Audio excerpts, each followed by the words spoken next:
reunirnos aquí otra vez este miércoles en la noche y te pedimos que nos acompañes, Señor, y ayúdanos a captar bien el mensaje del libro de Apocalipsis.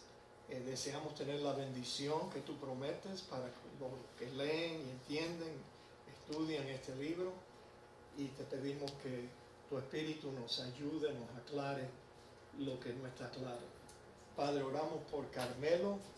Te pedimos, oh Dios, que él pueda demorar esa cirugía que sabemos que eventualmente él va a necesitar, para que los hermanos puedan estar con nosotros el viernes en la noche. Y oramos por nuestra hermana Mayra. Te damos gracias por la buena noticia, Señor, y te pedimos que tú sigas bendiciendo a Pedro y a Mayra.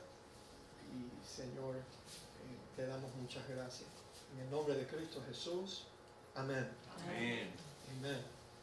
¿Qué otra cosa les iba a decir? Ya se me olvidó. Se me olvidó. Maybe me acuerdo al final. Apocalipsis, mensaje a la iglesia en Sardis. La palabra Sardis significa aquellos que salieron fuera, o los que escapan. Dice así el pasaje: escribe al ángel de la iglesia en Sardis, el que tiene los 7 espíritus de Dios y las 7 estrellas, dice esto: yo conozco tus obras, que tienes nombres de que vives y estás muerto.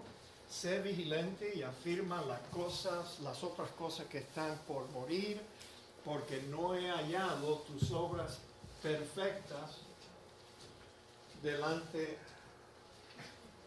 de Dios. Acuérdate pues de lo que has recibido y oído, y guárdalo y arrepiéntete. Pues si no velas, vendré sobre ti como ladrón, y no sabrás a qué hora vendré sobre ti.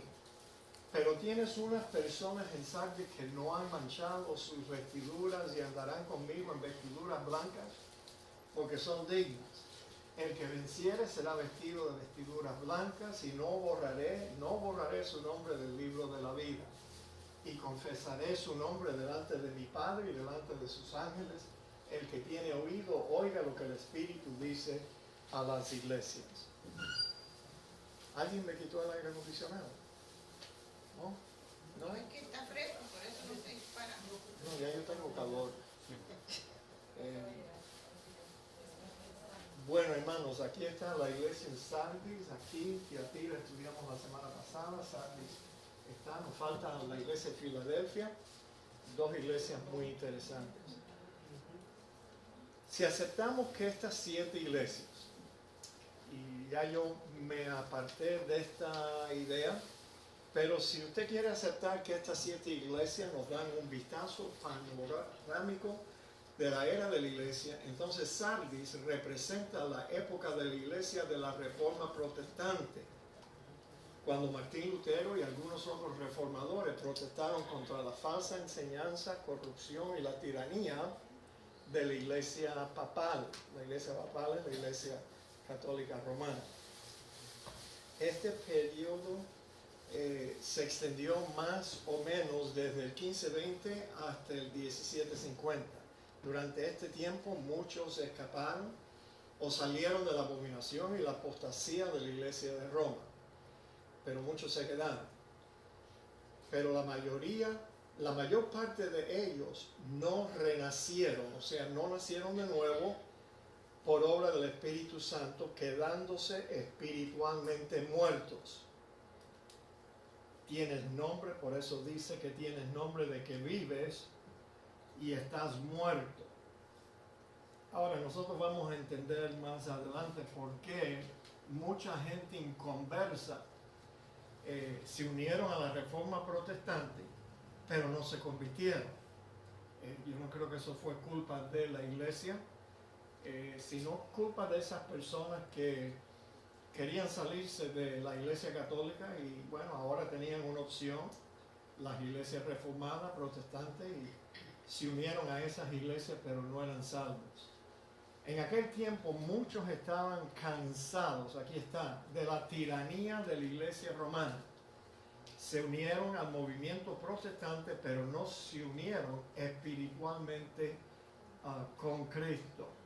En aquel entonces, antes de la Reforma, la iglesia católica, apostólica, romana, la iglesia universal, ejercía un control sobre la gente, los pueblos, la política y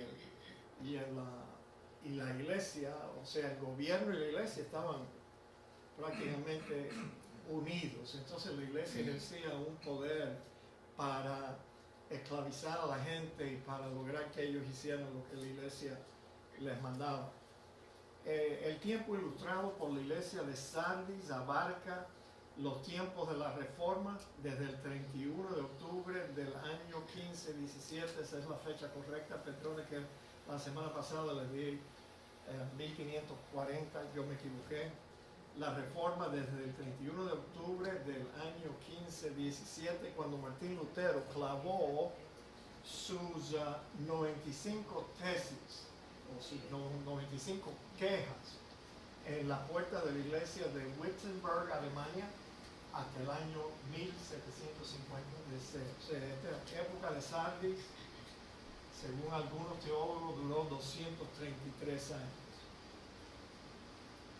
Como ya hemos dicho que la palabra Sardis significa aquellos que salieron fuera, y en efecto los protestantes, como si oyeran la invitación divina, salieron fuera de la tiranía y la corrupción del catolicismo. Salid de ella, pueblo mío, dice Apocalipsis 18:4, para que no seas partícipes de sus pecados, ni recibáis parte de sus plagas. Eso es lo que Dios le dice a su pueblo que pudiera estar. Acuérdense que la semana pasada afirmamos de que dentro de la Iglesia Católica, aún hasta el día de hoy, hay algunas personas que han encontrado la salvación. No me preguntes cómo. Seguro que no fue siguiendo la doctrina católica, pero probablemente fue por el movimiento carismático en la Iglesia Católica Romana. Ahora noten 4 obras de los reformadores, y estas fueron obras buenas. Devolvieron la Biblia al pueblo, aquella que los papas habían hecho un libro sellado. O sea, la iglesia en aquel entonces, como ejercía un control absoluto era la única iglesia. Entonces, ellos no dejaban que el hombre común y corriente, ni los inteligentes, ni los de poca educación, podían leer la Biblia. Y bueno, por eso es que ellos podían escribir cualquier dogma papal y la gente tenía que creerlo y hacer lo que ellos decían, porque no tenían la Biblia ni siquiera en su propio idioma. Pero los reformadores tradujeron la Biblia al lenguaje del vulgo, o sea, al lenguaje de los pueblos, e invocaron la Biblia como única fuente que da dirección correcta a la fe o creencia. La segunda obra buena de los reformadores es que insistieron en la justificación por la fe y no por obras. Pero muchos no se dieron a esa misma fe, como ya les dije, no todos fueron salvos.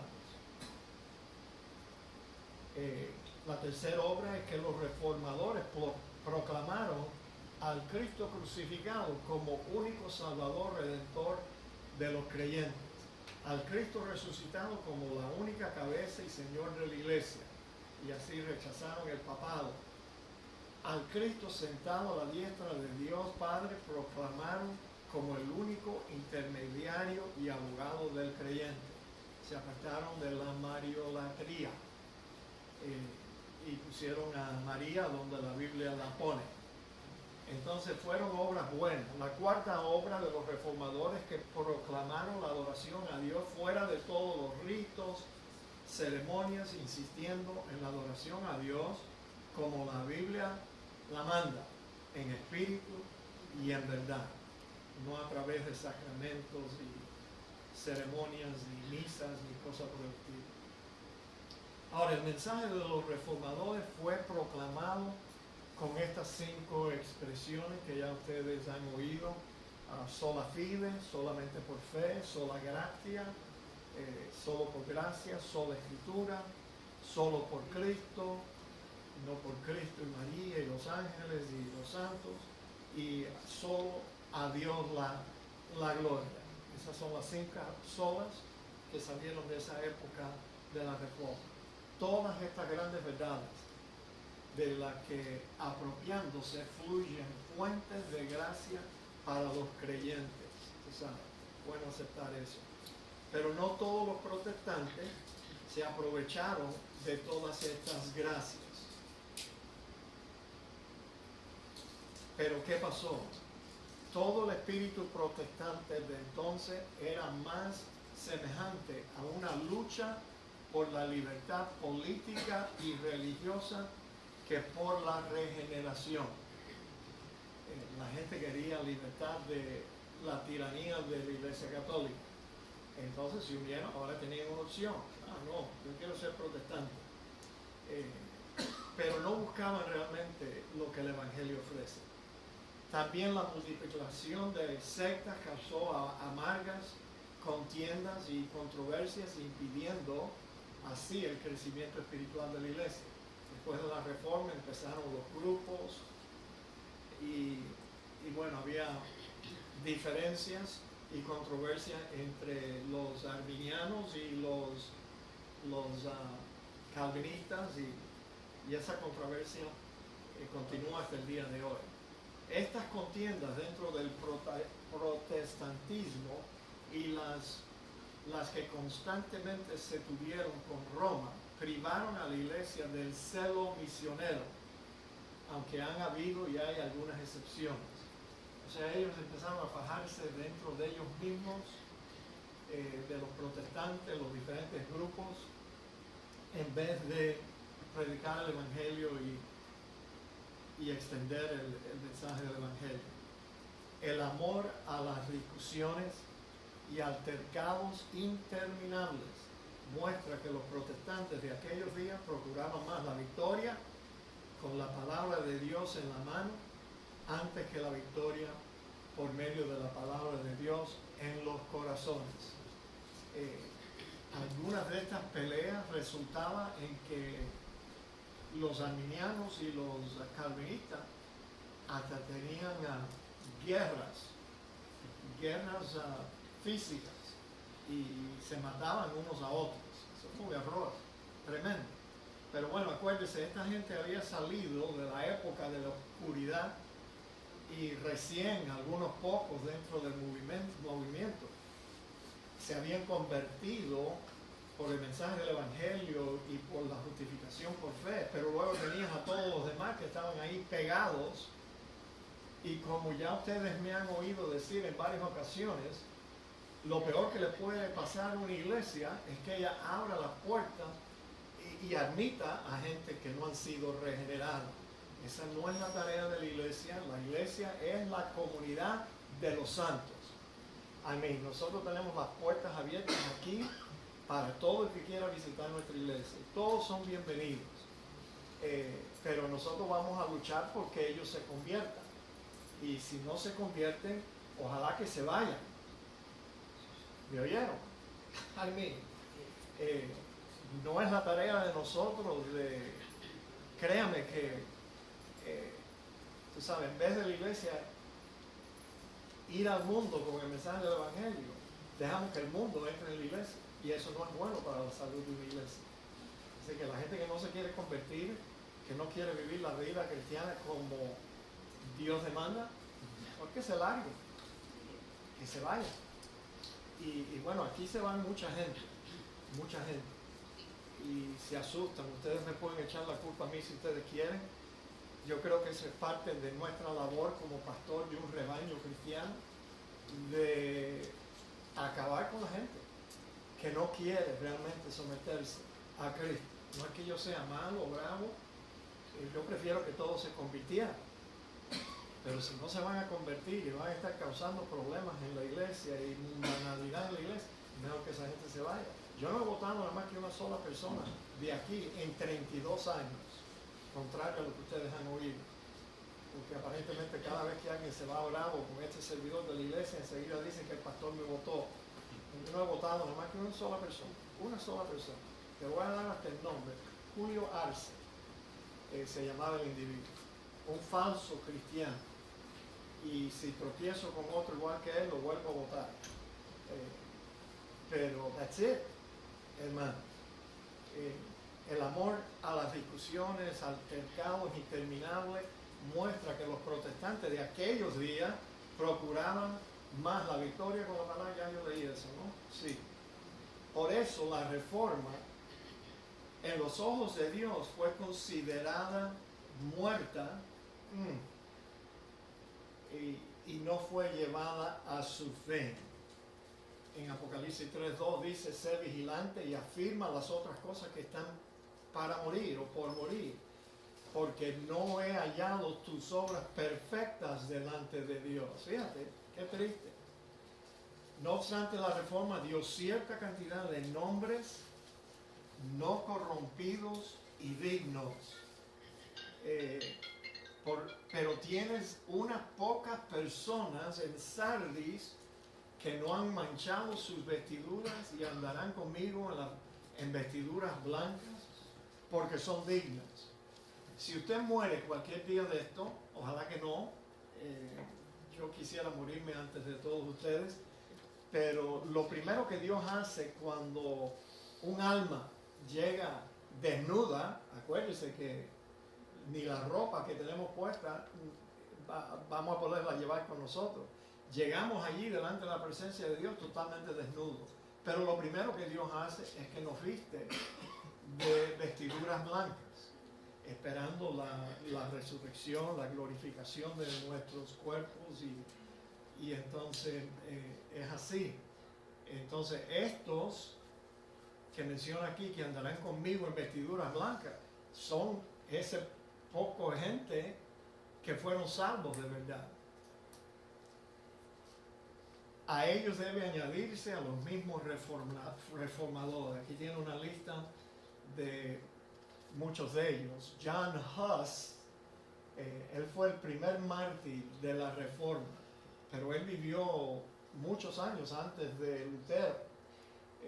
John Huss, Wycliffe, Savonarola, Lutero, Zwinglio, Calvino, Melanchthon, Knox y otros que por los siglos brillarán como estrellas en el cielo de la Reforma. No quiero que ustedes se vayan de aquí esta noche pensando que la Reforma fue algo malo. Acuérdense, si estos hombres no hubieran arriesgado sus vidas, porque la iglesia estaba buscando para matar a algunos de ellos, hasta Martín Lutero, si ellos no hubieran estado dispuestos para, tú sabes, lanzarse en oposición a la iglesia corrupta, si ellos no lo hubieran hecho, quizás pudiéramos decir que Dios hubiera levantado a otro. La reforma iba a venir de todas formas. Pero ¿sabe qué? Si no hubiera habido una reforma, usted y yo estuviéramos todavía yendo a misa. Bueno, ustedes, no yo, porque ya yo estaba tan aburrido de ir a misa que yo dejé de ir a misa cuando yo tenía unos 12 años, 10 o 12 años. Pero anyway, estos hombres fueron los que Dios utilizó para enderezar a la iglesia cristiana. También a estos pocos hombres pertenecen los mejores seguidores de los principios de la Reforma, porque, tú sabes, se convirtieron gente. Ahora tenían el verdadero evangelio, que no es por obra, sino es por gracia. Entonces la gente se empezaron a convertir y bueno, y nosotros somos ejemplo de eso también. El autor de la carta, noten, dice: escribe al ángel de la iglesia en Sardis, el que tiene los 7 espíritus de Dios y las 7 estrellas, dice esto. ¿Se acuerdan en Apocalipsis capítulo 1 la visión que Juan tuvo acerca del Hijo del Hombre, de Jesucristo? Todas estas descripciones de la forma que Él se presenta a estas 7 iglesias, usted las puede hallar en el primer capítulo, palabra por palabra. Tú sabes, yo conozco tus obras, que tienes nombre de que vives, pero estás muerto. Aquí Cristo se presenta como el que tiene los 7 espíritus de Dios y las 7 estrellas. ¿Quiénes eran las 7 estrellas? Los pastores, los ángeles de la iglesia. Esta es una referencia a la descripción de la visión, como ya les dije, que Juan tuvo en Apocalipsis capítulo 1, 16. Ahí está. El que tiene los 7 espíritus de Dios y las 7 estrellas dice esto. Ahora, en Isaías 11 y versículo 2, los 7 espíritus de Dios significan la totalidad del Espíritu Santo. Y aquí tenemos un pasaje, si usted cuenta los diferentes títulos o formas de referirse al Espíritu, usted va a ver que son 7.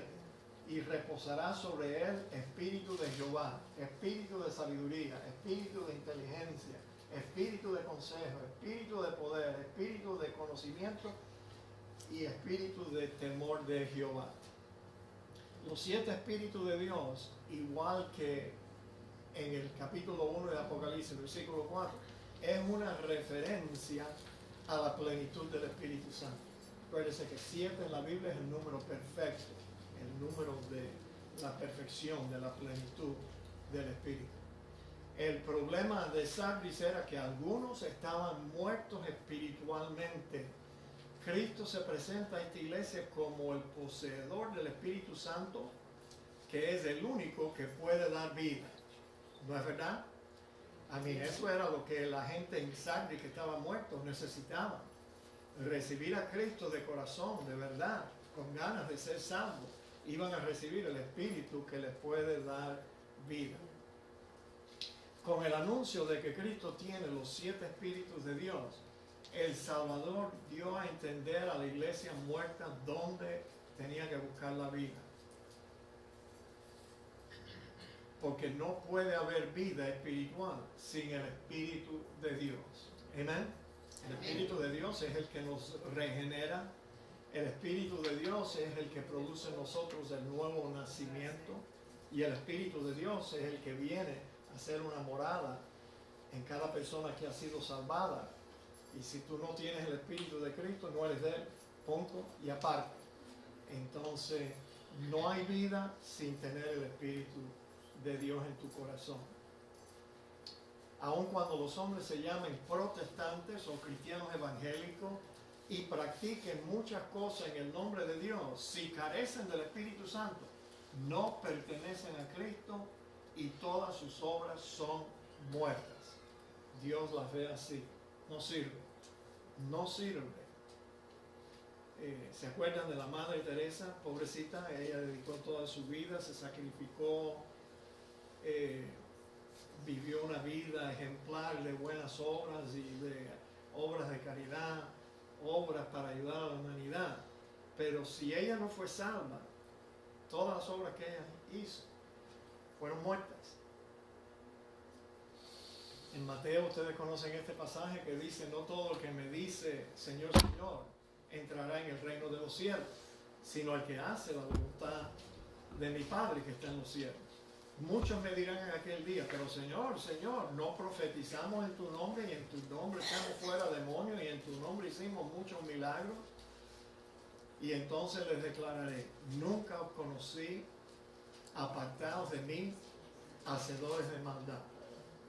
Es triste que una persona religiosa llegue a esa etapa del fin de su vida y del juicio de Dios, y que oiga a Dios decirle: nada de lo que tú hiciste cuenta, absolutamente nada. Yo no te conocí, por eso apártense de mí. Y eso significa una separación de Cristo por la eternidad en el lago de fuego. Así que es triste que personas se equivoquen de esa forma. El que tiene los 7 espíritus de Dios, las 7 estrellas, dice esto. Las 7 estrellas, según Apocalipsis capítulo 1, 20, eran los pastores que también son mencionados como los ángeles de la iglesia. ¿Viste eso, Rita? Ángel. No la voy a convencer nunca. A quienes Cristo sostiene en sus manos. Las características de la iglesia en Sardis. Bueno, hay una alabanza para esta iglesia. En un sentido, o mejor dicho, no hay alabanza para esta iglesia, pues solo se reconoce que hay unos cuantos pocos fieles allí en Sardis. Pero bueno, lo menciona. ¿Por qué no hay alabanza? La iglesia de Sardis había recibido buena enseñanza, buena doctrina, pero no de todo corazón, sino más bien teóricamente. Se unieron a la iglesia muchas personas que no estaban interesados en ser salvos. O sea, los odres viejos no contuvieron el vino nuevo. El vino nuevo es Cristo en el corazón del creyente. Así que eran odres viejos y vino viejo. Not good. Yo conozco tus obras, le dice. La decadencia espiritual de la iglesia de Sardis no era obvia para el que la observara de afuera. Era una iglesia bien conocida por sus buenas obras, pero tenía el nombre de que vives, tenía una reputación y una apariencia de vida y vitalidad, pero a los ojos de Dios estaba muerta. Y bueno, yo sé que ustedes me han oído decir y deben recordar que yo muchas veces he dicho que hay muchas iglesias hoy en día, como Sardis, que mucha de la gente que son miembros de la iglesia no son personas que han sido regeneradas, no son salvadas. Mucha gente va a las iglesias hoy en día por otros motivos. Y bueno, se quedan sin la salvación.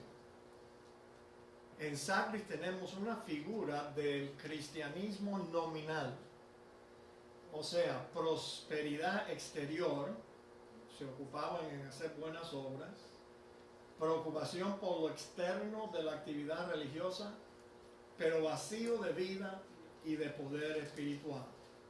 Bueno, y repito, muchas iglesias están así hoy en día.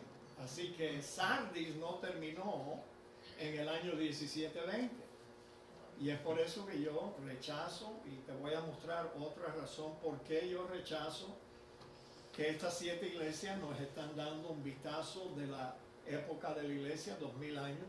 Ya yo rechazo eso, no creo que esa fue la intención de Dios, sino más bien, por ejemplo, déjenme darle un ejemplo. Ustedes piensan que toda la gente que va a la iglesia de Alberto Delgado, Alfa y Omega, el mensaje más que usted va a oír en esa iglesia es el mensaje de prosperidad y riqueza. Yo no sé si ustedes lo sabían o no, pero Alberto Delgado, él estudió en el seminario de Kenneth Copeland. Kenneth Copeland, mis amados. Y Kenneth Copeland es un sinvergüenza, un estafador.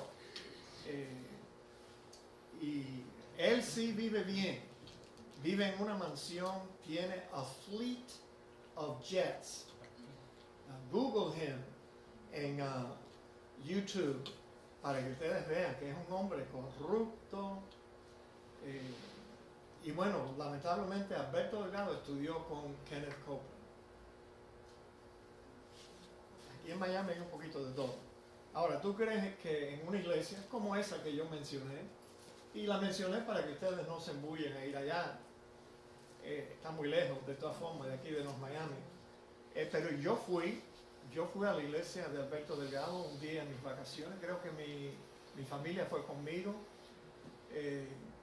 La última iglesia que visitamos fue la de el gran apóstol Guillermo Maldonado, y después de esa experiencia la hermana Rita me dijo: José, mira, la próxima no más. La próxima vez, si tú quieres visitar una iglesia loca de esta, ves tú, pero yo no quiero ir ni voy a llevar a los muchachos. Tampoco. Entonces, una iglesia, te digo la verdad, porque el ser humano es así, que predica riqueza y prosperidad. Ese es un mensaje que apela hasta los inconversos. Pues claro que sí, todo el mundo quiere prosperar. Y una iglesia que predica milagros como la de Maldonado. ¿Quién no quisiera ver un milagro y que Dios haga un milagro para sacarte de los problemas que tú mismo te has metido? Pues mucha gente van allí buscando esas cosas, pero no van buscando a Cristo. Ahora, gente se convierten allí en la iglesia de Maldonado y se convierten en la iglesia Alfa y Omega y se convierten en otras iglesias que realmente no están predicando la verdad. ¿Saben por qué? Bueno, si Dios usó a la mula de Balaán, una muda bestia, para hablar, Él puede usar a cualquiera de nosotros, incluyéndonos a nosotros. El propósito de Dios es que Él quiere que todos los hombres sean salvos y que escuchen el mensaje del Evangelio. Así que si no hubiera un Guillermo Maldonado y un Alberto Delgado y un Kenneth Copeland, las piedras le hablarían a la gente de Dios. Pero bueno, un día los pastores y los maestros van a recibir un juicio más severo, tú sabes, especialmente si no predicaron la verdad del Evangelio y de las enseñanzas de Cristo. Entonces yo le tengo un poquito de temor a ese juicio también. Acuérdense que Pablo le dijo a Timoteo que no debemos procurar ser maestro porque hay una doble condenación. Pero bueno, si tú tienes el don de maestro no vas a ser feliz en ningún otro ministerio hasta que no empieces a enseñar. ¿Verdad, Amalia? Amén. Ahora, Amalia ha recibido varios dones, igual que otras hermanas aquí, Margarita, Virgen y los hombres también que tenemos aquí tienen varios dones. Pero si tú no tienes el don de maestro, por favor, no trates de enseñar a nadie. Porque tú vas a estar frustrado y la clase que te entregó la iglesia se va a vaciar. O sea, los estudiantes no van a querer estudiar contigo. Los vas a aburrir a ellos y no vas a... Hay que tener el don de Dios para poder ser maestro. Yo conozco tus obras que tienen el nombre de que vive, estás muerto, sé vigilante y afirma las otras cosas que están para morir, porque no he hallado tus obras perfectas delante de Dios. La iglesia es reprendida por su profesión sin vida. El que sabe todas las cosas distinguió la verdadera condición de la iglesia, perdón, tan mal retirado iglesia, que estaba muerta, aunque exteriormente parecía que estaba viva y creciendo. Entonces, una admonición, una advertencia, ser vigilante y afirma las otras cosas que están, para morir. Si esa iglesia hubiera continuado así, en ese rumbo, esa es una iglesia que el Señor le iba a quitar su candelabro, y la iglesia en Sardis, yo no sé si todavía existe una iglesia en esa ciudad, no sé, yo nunca he ido en esa parte, pero bueno, quizás le pasó lo mismo que le pasó a la iglesia en Éfeso, que en Éfeso dejó de existir aún como ciudad, ahí nada más que hay escombros. Ahora, esta admonición sugiere dos cosas, que su condición espiritual la produjo el descuido. El descuido, debieron de haber tenido más cuidado a quienes admitían a la iglesia. Acuérdate pues de lo que has recibido y oído y guárdalo y arrepiéntete. Acuérdese de las 5 solas. Esa gente tenía la verdad del Evangelio, la verdad acerca de muchas cosas. Y aquí el Señor lo manda. Acuérdate de lo que has recibido y lo que tú has oído. Guárdalo, aplícalo y arrepiéntete. Otra admonición sugiere que la iglesia no carecía totalmente de esperanza. No era demasiado tarde para despertar a esta iglesia moribunda. Quedaba un pequeño remanente que podía ser reavivado y podían comenzar a evangelizar. Dentro de la iglesia tenían un campo misionero allí mismo. Pero a menos que ocurriera un avivamiento pronto, este pequeño remanente también caería en la muerte espiritual. I'm not sure that I agree with that. Porque una vez salvo, siempre salvo. Pero si hubieran enfriado, si hubieran contaminado con la gente del mundo y la efectividad de la iglesia hubiera sido terriblemente afectada. No he hallado tus obras perfectas delante de Dios. La iglesia de Sardis también fue reprendida por sus obras incompletas. Fíjate, perfectas debería ser traducida, esa palabra debiera ser traducida como tus obras no han sido plenas o completas. Les faltaba a esa iglesia en las obras que hacían. Esta iglesia era conocida por sus buenas obras que los hombres alaban, pero delante de Dios eran consideradas como incompletas. Muchas obras buenas fueron hechas, pero no fueron terminadas. Mira, allí mismo dentro de la iglesia había gente perdida. El hecho de que los cristianos en Sardis hayan aceptado las enseñanzas de Cristo era una obra buena, pero no fue llevado hasta el fin, por cuanto ellos aceptaron esa enseñanza tan solo con la mente, muchos de ellos, tan solo con la mente y no con el corazón. Ahora, los reformadores, los nombres de esos hombres, los reformadores, ellos sí se convirtieron, fueron salvos, pero después entraron en todas esas polémicas y discusiones y esa no era la obra que ellos debieron haber hecho. La iglesia en Sardis no estaba perturbada por la persecución, no estaba afligida por la oposición judaica, no tenía problemas con la herejía. Era una congregación cristiana bien conocida por su actividad.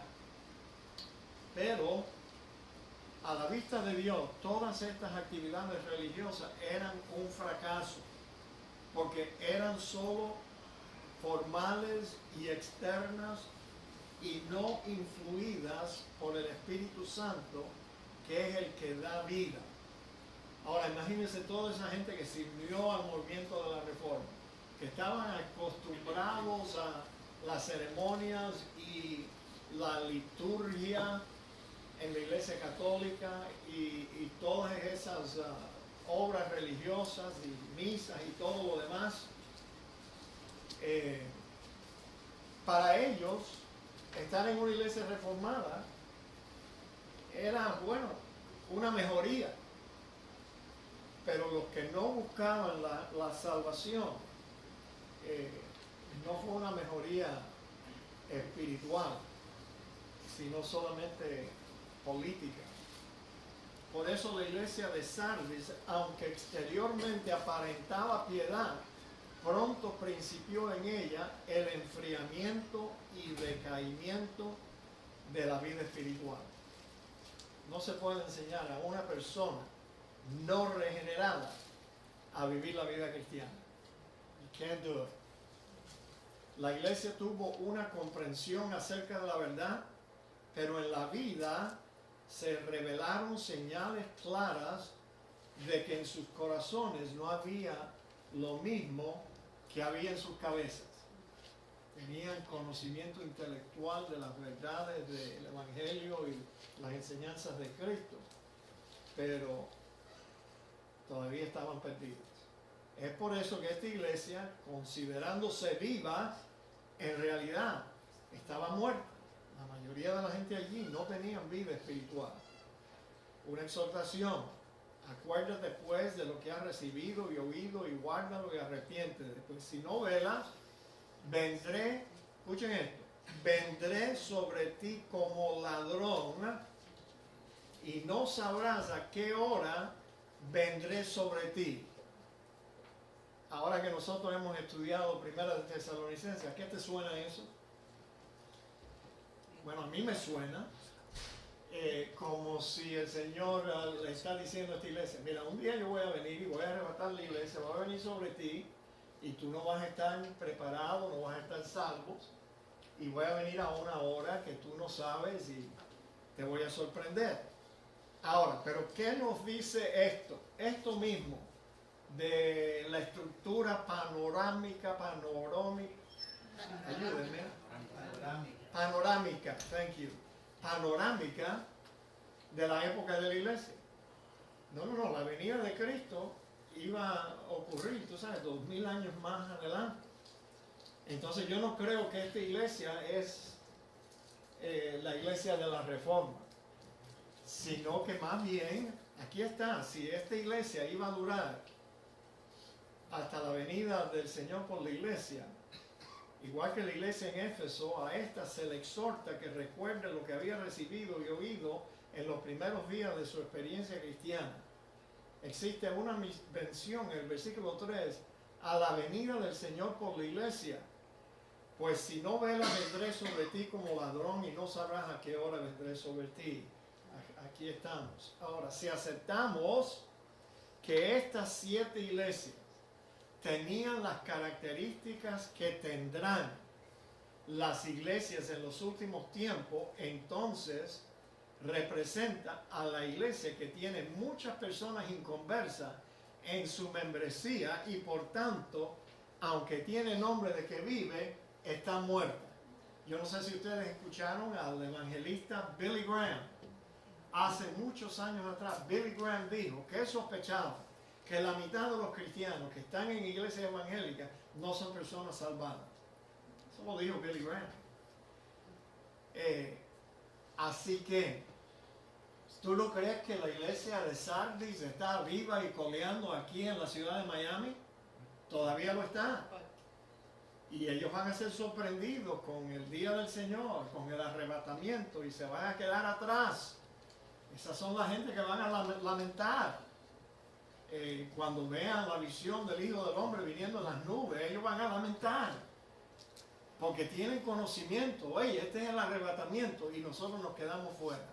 ¿Y qué viene inmediatamente después del arrebatamiento? El día del Señor, día de juicio, día de ira. ¿Y quién podrá sostenerse? Nadie. Nadie va a poder soportar esos juicios de la ira de Dios. Nos inclinamos entonces a pensar, y yo le sugiero, si usted puede, haga lo mismo, que estas 7 iglesias mencionadas en Apocalipsis tenían las características que tendrán las iglesias cristianas en el mundo en los últimos tiempos, antes de la venida del Señor por su iglesia. Iglesias como Sardis abundan aún aquí mismo en la ciudad de Miami. Por eso les advierte, vendré sobre ti como ladrón y no sabrás a qué hora vendré sobre ti. El arrebatamiento los va a coger a ellos desprovistos. Promesa, el Señor promete 3 recompensas a los vencedores, o sea, al verdadero elemento creyente de la iglesia en Sardis. Les promete vestiduras blancas, pero tienes unas pocas personas en Sardis que no han manchado sus vestiduras y andarán conmigo en vestiduras blancas porque son dignas. El que venciere será vestido de vestiduras blancas. Qué triste que una iglesia, aquí es mencionado en estos versículos, solo tenía unas pocas personas en Sardis que habían sido regeneradas, que habían sido salvadas. Los demás continuaron siendo religiosos bajo diferentes sistemas. Ya no estaban bajo el sistema católico apostólico romano y esa tiranía. Ahora estaban bajo el sistema religioso de las iglesias protestantes. Dicho sea de paso, la iglesia de Inglaterra, una iglesia protestante, tú sabes, la mayoría de la gente en la iglesia protestante de Inglaterra, que es la iglesia episcopal, que tiene varias ramas aquí en los Estados Unidos. Hay varias ramas de las iglesias episcopales, pero todas tienen unión con la iglesia en Inglaterra, la iglesia episcopal. Hoy, esa gente está muerta, requete doble muertos. No sé qué más decirte. El padre Alberto, cuando abandonó la iglesia católica, se fue de Guatemala para Guatapeor. Bueno, claro, lo votaron, o él tuvo que irse, no tenían que votarlo, él quería irse, ya tenía un amante, y bueno, hizo bien en casarse con ella, y yo me alegro por él, te digo la verdad. El celibato ese es un error gravísimo que la iglesia impuso en el sacerdocio y en las monjas, pero es algo que es contrario a lo que la Biblia dice. Tú sabes, y bueno, la iglesia católica apostólica romana ha sufrido muchísimo por no permitir a los sacerdotes casarse. Ahora, ¿por qué querían que los sacerdotes fueran solteros y vivieran así? ¿Tú sabes por qué? Es más económico para esa iglesia tan grande sostener a un cura que toma, dicho sea de paso, un voto de pobreza. Oye, eso es peor que vivir en welfare. Pobre toda la vida, pero es más fácil sostener a un sacerdote soltero que a un esposo que tiene una esposa y 3 hijos. Digan amén. Ya. Entonces la decisión de hacer que los hombres estuvieran así y las mujeres también fue por una pura decisión malévola, impulsada por economía y realmente no por lo que la Biblia dice, porque la Biblia dice claramente que el obispo debe ser marido de una sola mujer. ¿Cuántos problemas se hubiera ahorrado la iglesia si ellos hubieran practicado eso?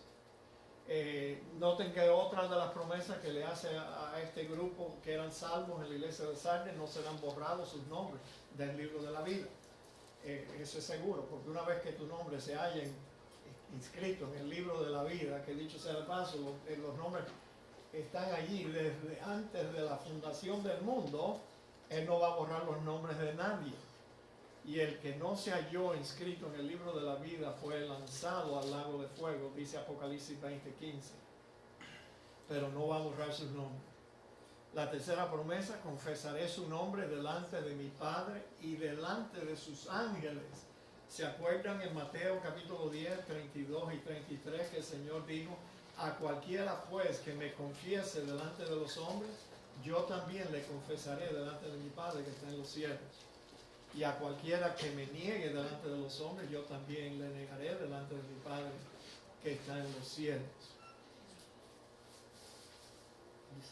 Pregunta: una iglesia moribunda, casi muerta, la mayoría de